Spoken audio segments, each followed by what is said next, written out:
Today is March 26th. It's the 6th Friday of Lent. Hear these words from Mark chapter 12, verses 1 through 27.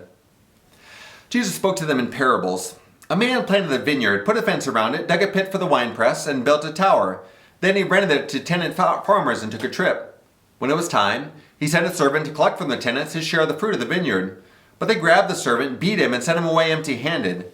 Again, the landowner sent another servant to them, but they struck him on the head and treated him disgracefully. He sent another one, that one they killed.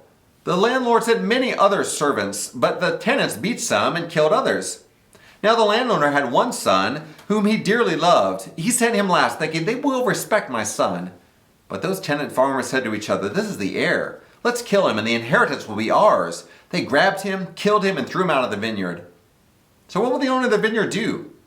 He will come and destroy those tenants and give the vineyard to others. Haven't you read the scripture? The stone that the builders rejected has become the cornerstone. The Lord has done this, and it's amazing in our eyes. They wanted to arrest Jesus because they knew that he had told the parable against them. But they were afraid of the crowds, so they left him and went away. They sent some of the Pharisees and supporters of Herod to trap him in his words. They came to him and said, Teacher, we know that you're genuine. You don't worry about what people think. You don't show favoritism, but teach God's way as it really is. Does the law allow people to pay taxes to Caesar or not? Should we pay taxes or not? Since Jesus recognized their deceit, he said to them, Why are you testing me? Bring me a coin. Show it to me. And they brought one.